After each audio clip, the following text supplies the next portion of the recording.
Alright, so in this video we're gonna check the SAT math section. Come from Barron SAT book 29 editions, and you're gonna do the exercise on model test 3. And yes, so we have diagnostics test, test 1, test 2, and we're gonna do test 3 today. And the math section gonna be on section 3 and section 4, okay? And we're gonna try our best to review those sections. So please come to model test 3. The page maybe vary from versions of the book, but this version I'm having here start from page 185, but maybe in your version gonna be a little bit different. But the first question of section 3 is asking about line equation. So please open up that section.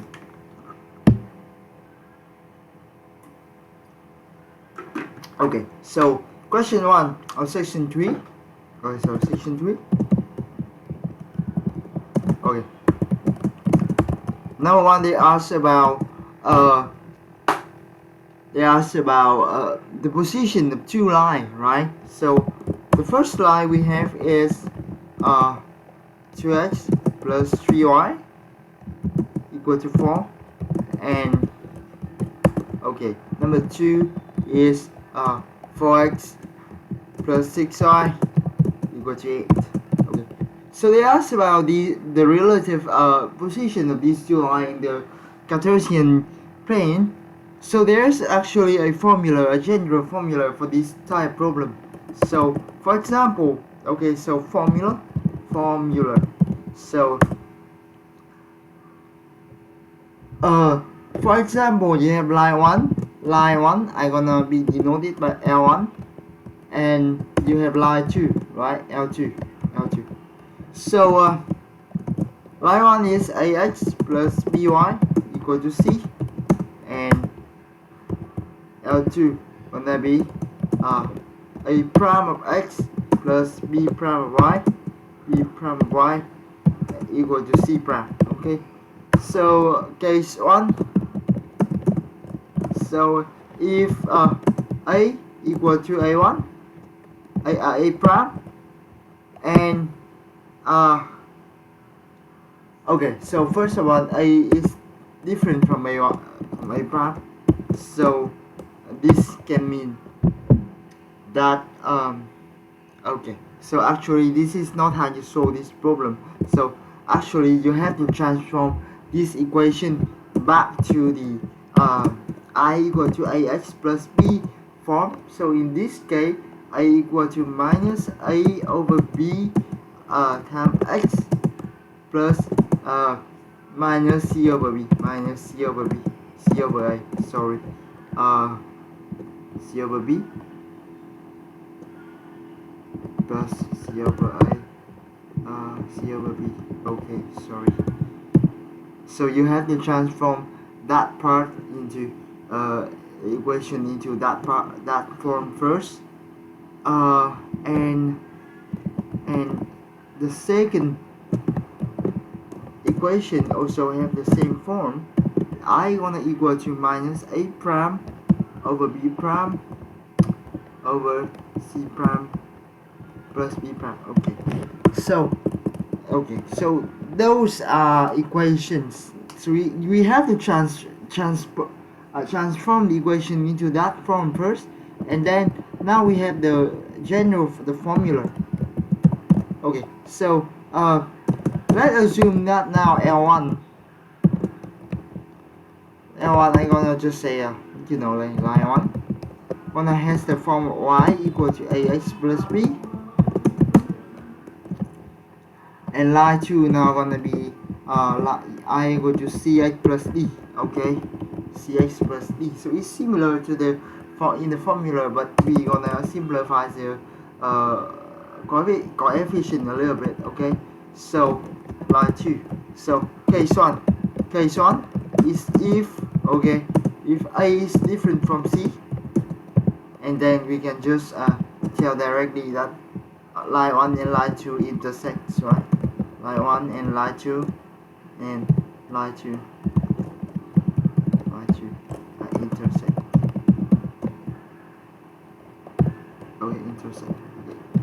So case 2 is that if A is equal to C, A is equal to C, but B is different from D.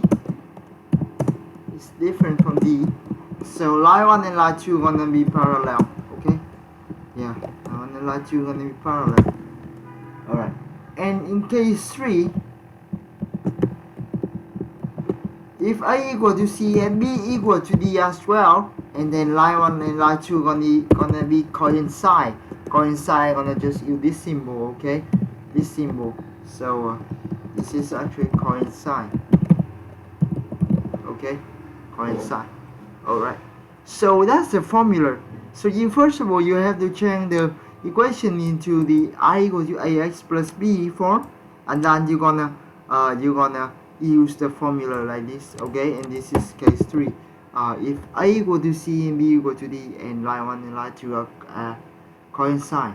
Okay, so let's transform our equation into that given form. Okay, so we have here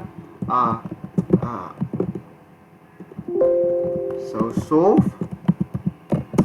So we have these two equations.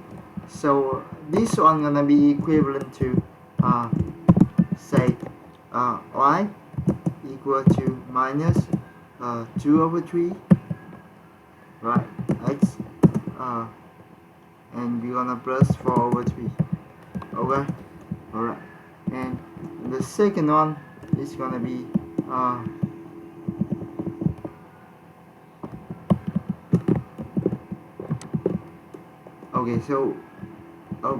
so this is actually we did have to divide by 6, right? So 4 over 6x plus 8 over 3. 8 over 6, right? 8 over 6, that's for line 2. Okay, so this is actually, because we can simplify the fraction, so it just in fact 2 over 3x plus 4 over 3. So these two equations actually have exactly same equation, so we can know that one is actually coincide with 2. Okay, so the answer for 1 is A. Alright, so that's the formula, and in the one is A. Okay, so that's how you're going to solve this kind of problem. So please remember the formula. You have to transform the formula into the I equal to x plus b form by this transformation here. You can see it's quite simple and calculatable, and then you're going to use the formula to compare the coefficient. Okay, I mean the parameters. So if A is different from C, these two lines intersect. If A equal to C and B different from D, these two lines are going to be parallel. And in the last case, A equal to C and B equal to D, these lines are coincide. It means they are exactly the same line.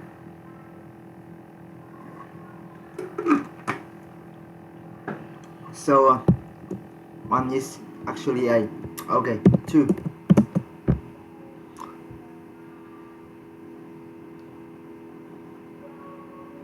Okay, so on September 1, Bill deposited $0 into a non-interest bearing bank, then made weekly deposit of $W with no withdrawal.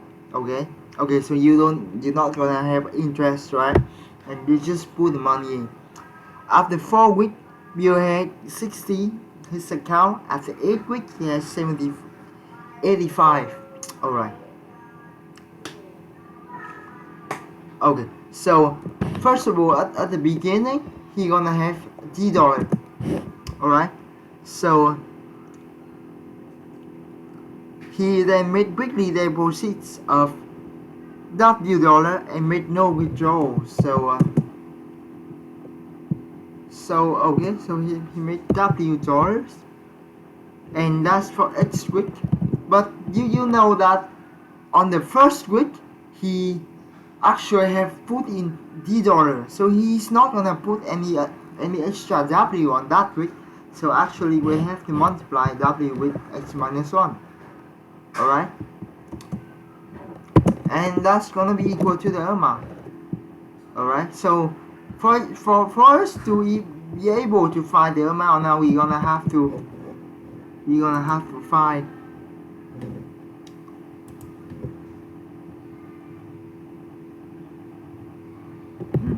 what is true.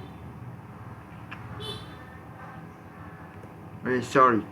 So okay, so he deposits on the first week and 4 weeks, so it's actually x times W. It's not x minus 1. Sorry, because he deposits on the first day of the month. I'm sorry. So in order to find A, according with W and X, we don't have to use the 2 input to solve. So it's gonna go like this here. Alright, so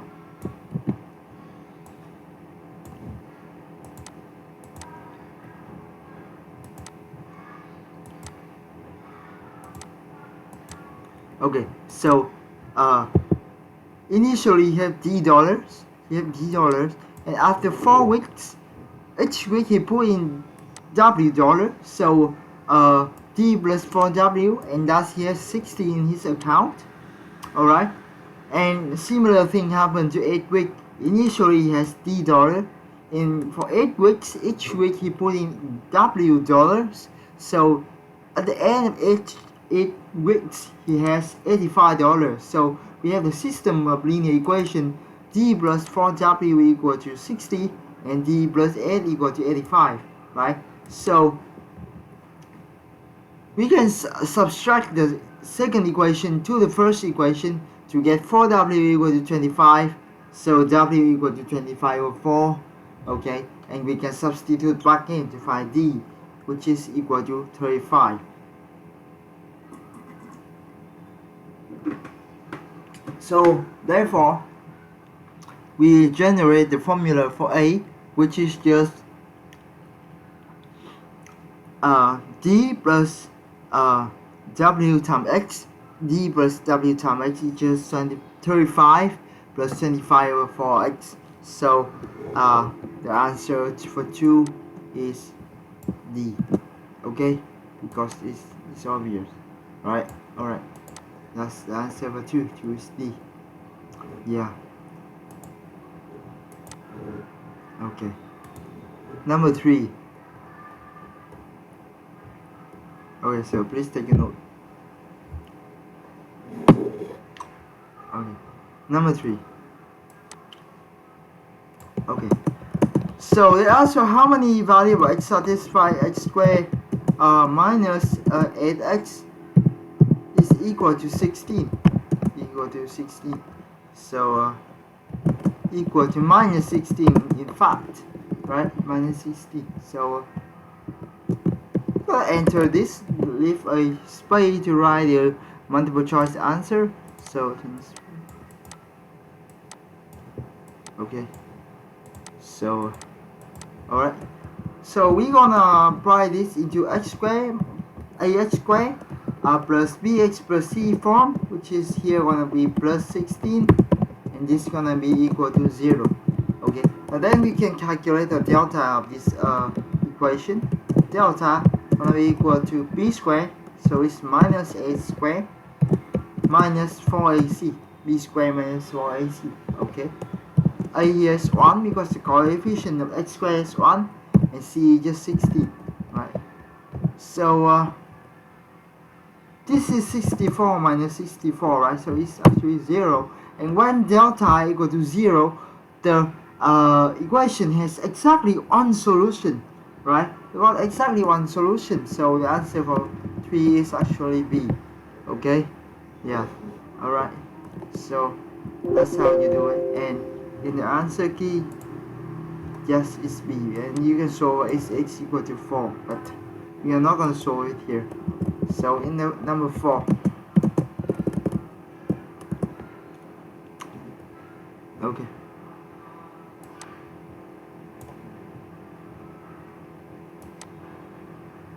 Number 4. On January 1, the value of Ali's brokerage and Barbara's brokerage account were $8 and B dollar respectively. So A and B. Okay. During the year, the value of Ali's account increased by 10%, and the value of Barbara's account decreased by 10%. Okay. So A increased by 10% is just multiply 100 plus 1 plus 10 over 100.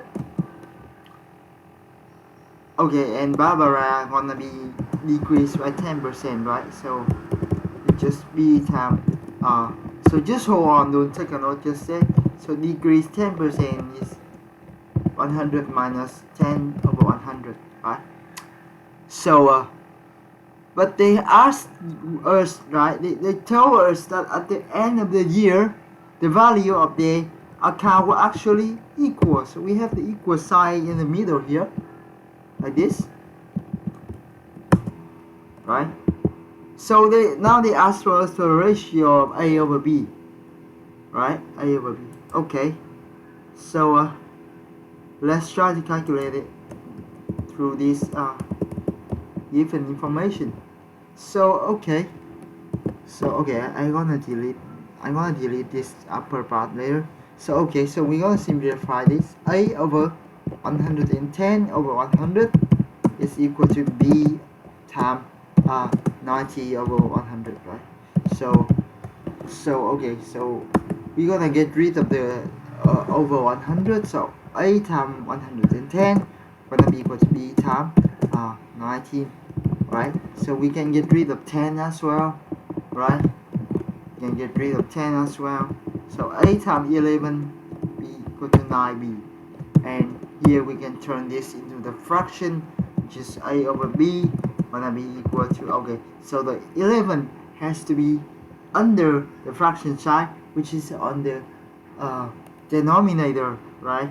So and 9 gonna be has to be the numerator, right? So it's 911. So the answer is actually A, right? The answer is actually A. Okay, and the answer is A. It is A. Yeah. So that's for number 3. To calculate the delta and to find the delta equal to 0. So we only have one solution, and for number 4 we have A over B is 9 over 11, so it's A. Alright, stop a little bit. Alright, so let's continue with question 5. So okay, so they asked about which of those lie, okay, those lie with the equation given in the A, B, and C answers that actually has the same intercepts as the line whose equation is I equal to 3x minus 6. Okay, so our strategy is that we have to find out first what is the x-intercept of the line that they are giving us, which is y equal to 3x minus 6. So y equal to 3x minus 6. So we have to find out x-intercept, right? So we have to find out x-intercept, right? Okay, x-intercept is equivalent with y equal to 0. Okay, y equal to 0, you can easily solve for it, which is you can solve for x equal to 2, right?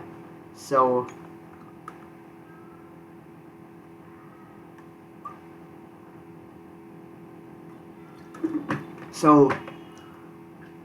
in the other word, the interception gonna be interception point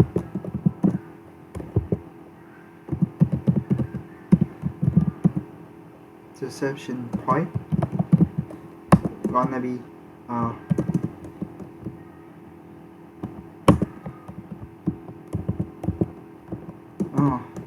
2, 0, right? Because x equal to 2 and y equal to 0. So they asked first for which of those given line have the same intersection. So actually you just have to replace the intersection point coordinates into those equations to see which one fits, right? Which one fits, to see which lines go to the intersection point. You just plug it in. So and after you plug it in, you want to see that only 2 times 2 minus 4 equal to 0, which is equivalent to the line equation I equal to 2x minus 4, right? So the answer is actually D. Alright? Alright? Yeah, alright, it's actually D. And it is D indeed. Okay. Alright. So that's for number 5, right? And now we're gonna do number 6. Number 6, right? So number 6. Okay, so for number 6 we have two parabola.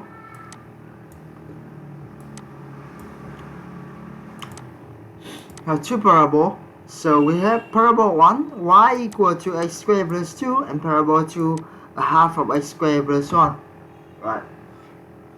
So they asked us about the graph of the two equations, right? Okay, so they asked us that the graph can be do not intersect, or they have one point intersection, or exactly 2 point intersection, or they have more than 2 point intersection. Alright, so okay, so this is two graph. So the number of intersection point of these two graphs has to be equal to the number of solution of the x coordinate equation. So you have to set the x part of two line of two graph to be equal, and you have to solve this equation, and the number of solution of this equation gonna be equal to the number of intersection of P1 and P2. So as I remember, this is called the characteristic equations, right? So I'm gonna tell it again. The number of intersection of P1 and P2 gonna be equal to the number of the solution of the equation. So we just set the x equation of the P1 equal to x equation, the x part of P2, and you solve for that equation, because we are setting the y to be equal as well. So we solve this equation, and the number of solution gonna be equal to the number of intersection. Okay, so here let's solve it. So we're gonna multiply 2 by both sides. Gonna multiply both sides by 2, right? So what you gonna get? You're gonna get here is 2x squared gonna be equal to, okay, I'm gonna make it a little bit slower. So okay, so you multiply this thing by 2, right? You multiply the right side by 2, and you also multiply the left side by 2. Okay, that's the first thing. Okay, and you're gonna get the underneath equation 2 times 2x squared plus 2 is actually equal to x squared plus 2. Okay, so now you subtract both sides by x squared plus 2, right? So like this, minus this, minus, you're gonna subtract both sides by x squared plus 2. So this side is like this. Okay, just wait me a second, right? So this side have 1 x squared plus 2, right? Now you just subtract both sides for x squared plus 2. Okay, so now 2 times x squared plus 2 minus x squared plus 2 is just 1 times x squared plus 2, right?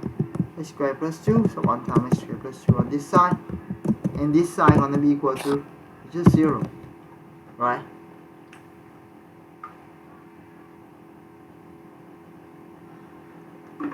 Right, so that's how you transform the equation. But now let's have a observation here.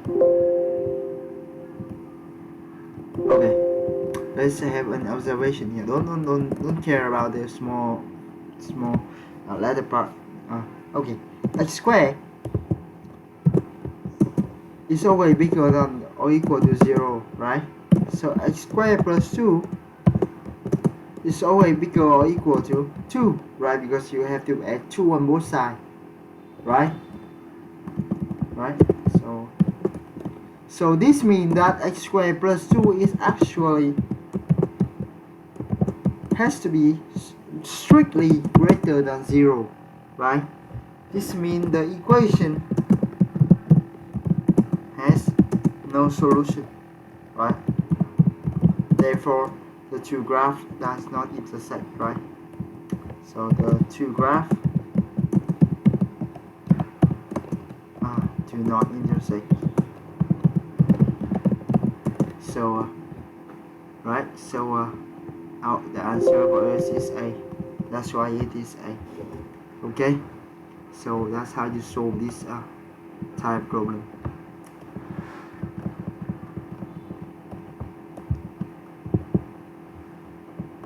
Okay.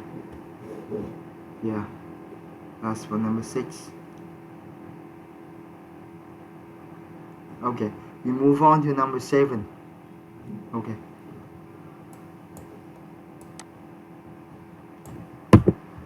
Okay. So number 7.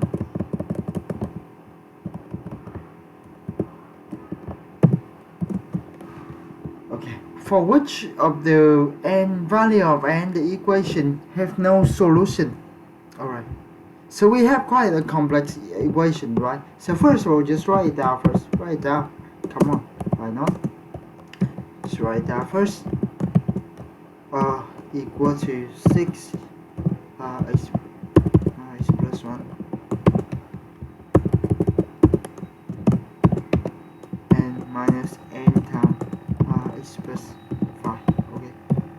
So when we have equation like this, the first thing I think about is I gonna expand it and simplify it. I'm gonna expand it and simplify it. So let's expand and simplify. 3x plus 6 plus 2x plus 6 1 equal to 6x plus 6, right? Minus nx, right? And minus 5. Okay. Now what I'm gonna do is that I'm gonna put everything with x on one side, and I'm gonna put everything without x on one side. Okay, so everything with x on one side gonna be 3x, okay, plus 2x, okay, and here we have to minus 6x from that side, and we have to plus nx, right? Because when you change the variable to another side, you have to change the sign. Alright, and everything doesn't have an x, I'm gonna put it on another side. So minus 6 plus 6 and minus 5. Okay, it's quite clear, right? So on this side we have nx minus x, right? Because 3 plus 2 is 5, minus 6 is minus 1, so minus x equal to minus 5n minus 6. Okay, so this is actually n minus 1, x equal to minus 5n minus 6. So we have simplified the equation. They asked us for which value of n this equation will not have a solution. Okay, that's very nice, very hard. So let's think. For this equation to have no solution, it has to create a contradiction, right? And now we observe that if you set n equal to 1, the right hand side gonna be equal to 0 times x, which is 0, but the left hand side gonna be equal to minus 5, times 1 minus 6, which is minus 11. So this is actually a contradiction because 0 cannot be equal to 11. So for n minus 1, it's gonna create a contradiction, which means the equation will not have a solution, will have no solution. Okay, so the answer is n equal to 1. Okay, n equal to 1. Alright, so our answer gonna be C. 7 is C. 7 is C. 7 is C. Okay. 7 is C. And now 7 is C. Okay. And here 7 is C. So you can observe this another way to solve it, but it's all the same because you come up with 7 with C. It's C because well, we still have the transformation, but here we have the similar sign, so we're gonna use the formula for intersection. The number of intersection of two graphs is equal to the number of solution of the characteristic equations, right? So for this system to have no equation, to have no solution, the two lines has to be parallel. So 5 equal to 6 minus n, and 12 has to be different from 6 minus 5, and you can solve for it. You got n minus 1, n equal to 1. Okay, to solve it you have n equal to 1. So anyway we have 7c, right? Alright, so n equal to 1. Okay, so number 8, let's do number 8.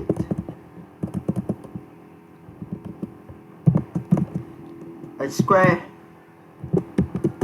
plus 2x equal to 11. Okay, so we have to find a solution for this equation. So we're gonna transform it into the like official form, like is the standard form, which is x squared plus ax plus c equal to 0, right? Because x squared ax squared plus bx plus c equal to 0, right? So in this case, you can see that a is 1, b is 2, and c is minus 11. So we can calculate the delta. The delta of this quadratic equation gonna be b squared minus 4ac. So it's 2 squared minus 4 times a is 1, and c is minus 11, which is equal to, okay, there's 4 plus 44, which is 48, right? So x1 gonna be equal to minus b minus the square root of delta 48, and all this divided by 2a. 2a means 2 times 1, which is 2, right? So 2, and x2 gonna be minus 2 plus square root of 48 over 2. So this is actually minus 1. Square root of 48 is actually 4 square root of 3. 4 times square root of 3 divided by 2 is 2 times square root of 3, right? 2 times square root of 3. And so in this part it's gonna be plus 2 times square root of 3. So the answer for 8 is actually D. Answer for 8 is actually D, and 8 is D. Okay. Okay, 8 is D. Yeah. Alright, so move on to question 9. So what do they ask? We have the solution here, but okay, so A, B, and C. Alright, sorry. Okay, so number 9. A, B, and CB are two congruent sides of the isosceles triangles ABC. Isosceles triangle ABC. So you can see AB and CB here, the two congruent sides of the triangle ABC. Each are 5. I have denoted 5 here, and they mark the mark of equal I mark that they are equal because I mark it by the same symbol. So AB equal to CB. And the cosine of angle A is 0.8. What's the area of ABC? Okay, so cosine of A is 0.8. Okay, so first of all, you have to observe that the area of ABC gonna be calculated by the formula that it is a half of AC times BH. So we draw out the height BH, which is a perpendicular line from B to AC. That's the height of a triangle. So area of ABC is a half of AC times BH. Okay, so but we also observe that AC is actually 2 times AH. So as area of ABC now is actually a half times 2AH times BH, because again AC is 2AH, right? So we now with the second line equation we can cancel the 2. So the area of ABC is actually AH times BH. Okay. Now, okay. So we have to calculate AH and BH. Okay. So let's observe that the triangle BHA has edge to be 90 degrees. So we can apply the formula that AH gonna be AB times the cosine of A. AH gonna be AB times the cosine of A, which is 5 times 0.8, and AH is 4. Because the length of the right angle triangle gonna be the hypotenuse times the cosine of the angle adjacent to that length. So AB times cosine of A equal to AH. Okay, so AH is 4, and by Pythagorean theorem, you can find out BH gonna be the square root of AB squared minus AH squared, because AH squared plus BH squared equal to AB squared, as the angle AHB equal to 90 degrees. Okay, so whatever, BH gonna be the square root of AB squared minus AH squared, which is 5 squared minus 4 squared equal to 3. Okay, because we have to take the square root. So the area of ABC is equal to AH times BH, which is AH is 4, BH is 3, so it's 12. So the answer is C. Alright, so let's take a break. Okay, so now we're gonna come to number 10. Okay, we're gonna come to number 10. So Ellen has $D.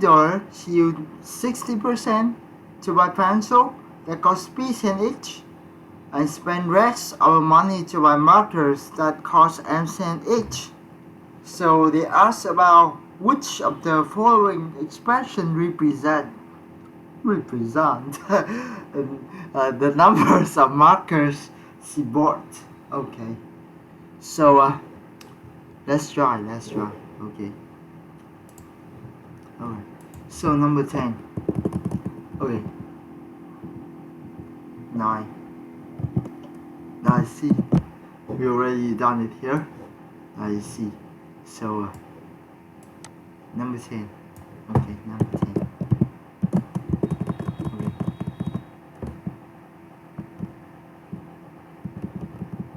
So Ellen has $D, 60%.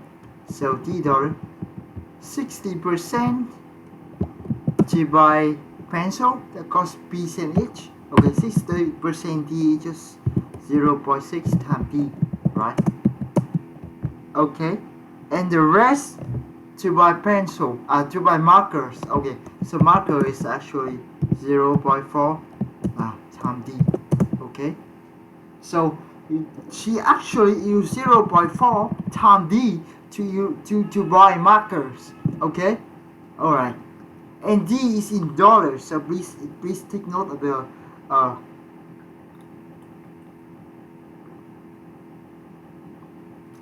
unit. Please take note of the unit. Okay, please take note of unit. Okay, so and the marker costs M-cent each. Okay, so now look, the total amount of money $0.4 is in dollar, but the marker, the price is in cent. So, but you know that $1 is equal to 100 cents, right? 100 cents. So we can change. So okay. So marker. So number of marker.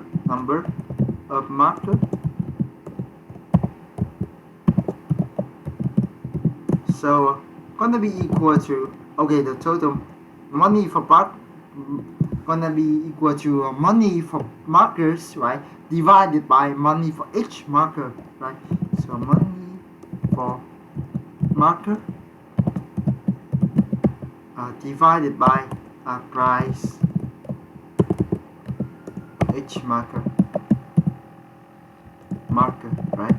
Because number of marker gonna be money for marker divided by price for each marker. So markers. Okay, so what is the money for markers? Okay, it's actually 0.4D, right?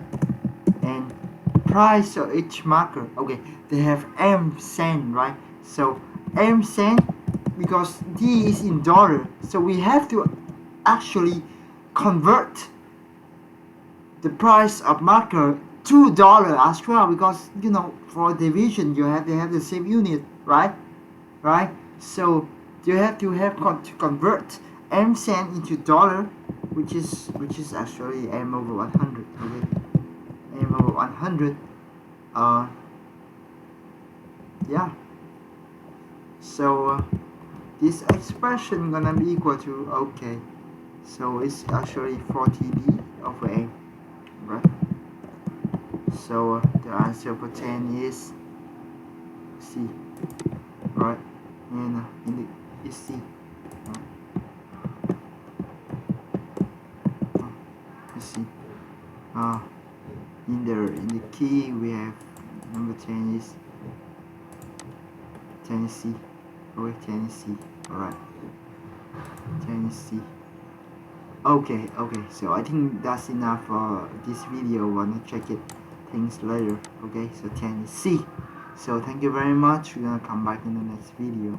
So let's have a review. 5D, 6A, 7C, 8D, 9C, and 10C. Okay, 10C. Alright. Thank you very much. Goodbye.